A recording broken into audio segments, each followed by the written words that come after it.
headline today reads, "The End of Northern Monopoly, Tinubu's Plan to Reshape Nigeria Forever." This is no small topic. It speaks to a fundamental shift in Nigeria's political and economic landscape. What we're seeing now is a combination of bold reforms and an emerging power struggle that could forever change the country's political fabric.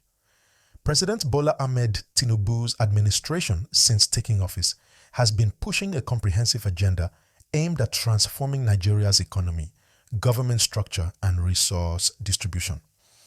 Now, when we talk about northern monopoly, what does it really mean?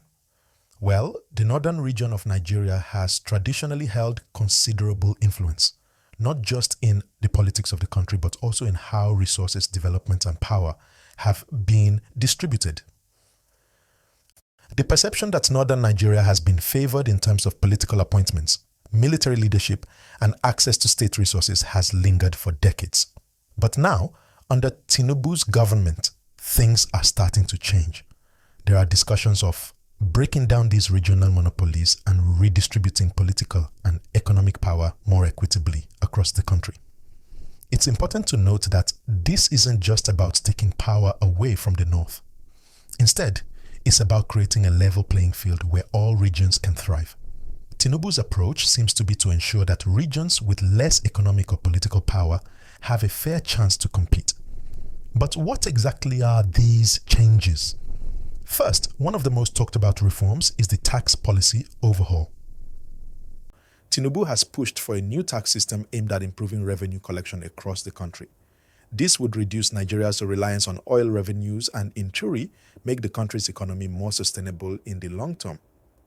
By targeting areas such as the VAT system, business tax compliance, and oil sector revenue, he is looking to streamline the system and make sure that every state, including those in the north, contributes to the national pot. However, these changes come with challenges. For one, many northern states depend heavily on federal transfers, and any reduction in these transfers would hit them hardest.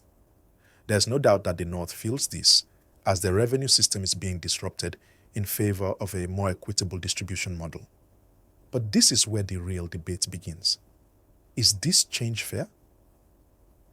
Or is it just another way to shift power from one region to another? On the ground, the people in the north are reacting. Some have voiced concerns that the region's development could be slowed down because of reduced government funding. But what President Tinubu is doing is reallocating these funds more strategically. He's focusing on national development rather than regional favoritism. As a result, we're seeing massive infrastructure projects not just in the north, but in other parts of the country as well. These projects are designed to foster national integration and support economic growth. Moreover, let's talk about political appointments. Under the previous administrations, northern leaders held a significant proportion of key positions, from military leadership to the presidency itself. Tinubu's government has attempted to strike a balance. Yes, northern states are still influential, but there are now more calls for a more meritocratic approach. He's appointing individuals based on competence and capability rather than on their ethnic or regional background. This isn't just a power struggle, it's a massive shift in how things are done in Nigeria. For the first time in years, we're seeing serious efforts to rebalance the political structure in favor of fairness and transparency. However, it's important to keep in mind that this restructuring will not be without its opposition. Some northern elites are uncomfortable with this shift. They feel that the changes threaten their hold on power and the economic benefits they have long enjoyed. But as with all political change, not everyone will be on board. The question is, can the Tinubu administration push through these reforms in a way that is not only fair, but also sustainable? Now, let's talk about the broader implications of these changes. If Tinubu's reforms succeed, Nigeria could see a future where every region has an equal stake in the country's success.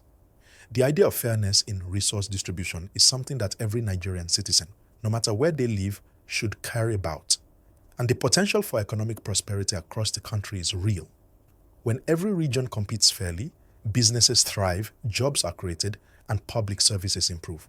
But of course, it's not just about economics and politics. Security is another critical aspect of this transition. In the north, the challenges of banditry, insurgency, and terrorism have been front and center. If the economy in this region starts to thrive, it could potentially reduce the grievances that lead to these issues. When people are engaged in economic growth and development, they are less likely to resort to violence. So, these political and economic shifts might just hold the key to addressing some of Nigeria's most pressing security challenges. Now, I know that some of you might be thinking, is this all too ambitious?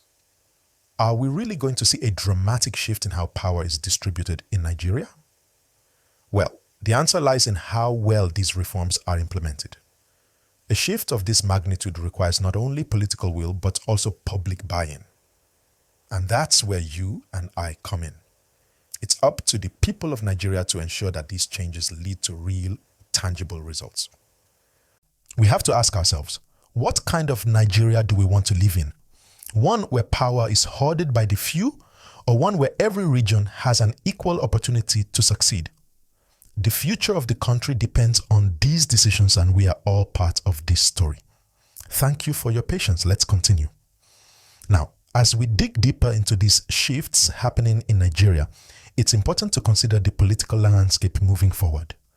There are multiple layers to this story, and the pace at which these changes happen will be crucial. One of the major points of contention is how the government will manage the expectations of the various regions, especially when it comes to distributing resources and political power. There's always a balance to strike between fairness and practicality. And Tinubu's government will need to be strategic in maintaining that balance. The northern region's response to these changes has been mixed. While many in the region are hopeful that these reforms could lead to greater national stability, others fear that the restructuring could lead to more marginalization. It's easy to see why. For decades, the northern elites have held significant sway over both political and economic decisions. From the military leadership to government appointments, there's been a strong presence of northern leadership in key areas. If this changes, the balance of power could shift dramatically. But what we need to understand is that change is necessary for progress. As Tinubu pushes forward with his plan to reshape Nigeria, the goal is to create a system where every region is empowered to succeed on its own merits. This isn't about weakening the North, it's about ensuring that every region has the chance to thrive. For too long, political and economic power has been concentrated in a few hands. Now the focus is on decentralizing that power and creating opportunities for everyone, whether they are from the North, South, East, or West. At the heart of this change is economic reform. The government's push to overhaul Nigeria's tax system is a major step in this direction. By broadening the tax base and ensuring that revenue generation is more evenly distributed, Nigeria can move away from its over-reliance on oil and build a more sustainable economy. This means that no matter where you live, you'll feel the impact of these changes, whether it's through improved infrastructure, better healthcare, or more job opportunities. Another important aspect of these reforms is the emphasis on merit over regional affiliation when it comes to appointments and political power. For years, Nigeria has struggled with a system where ethnic and regional loyalties often outweigh competence and qualifications. This has led to inefficiencies and corruption at all levels of government.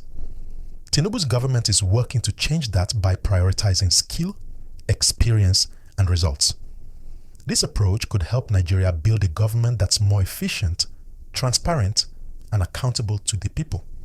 But of course, change never comes without challenges. There are those who feel that these reforms threaten their status and power.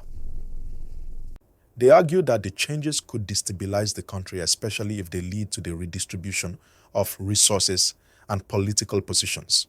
This resistance is to be expected. Power structures that have been in place for decades are not easily dismantled. But the fact remains that if Nigeria is to move forward as a unified nation, these changes must be embraced. The country cannot afford to stay stuck in the past. The next step in this process will be how Tinubu handles the growing opposition to his reforms. He has already faced criticism from some northern leaders, but the real test will be in the coming months as these reforms begin to take shape. Will he be able to bring together all the regions of Nigeria, or will the opposition continue to resist? this will be the defining moment in his presidency. What we can hope for, though, is that as Nigeria continues to push for these structural changes, there will be a greater emphasis on unity and development. This is a time for Nigerians to come together and support the efforts to transform the country. The task is monumental, but the reward could be equally significant. As we continue to follow these developments, I encourage you to stay informed. Keep an eye on how these reforms unfold. Pay attention to what's happening in your own region, and if you haven't already, make sure to stay connected because we'll continue bringing you updates as things progress. Like this video, if you found this discussion insightful, share it with your friends and don't forget to subscribe so you can stay updated on everything happening in Nigeria. Your thoughts matter, so drop your comments below. What do you think about these reforms? Do you think they'll help Nigeria become more fair and prosperous, or do you see other challenges ahead? We'd love to hear from you. If you think we should continue covering this topic, just let us know in the comments.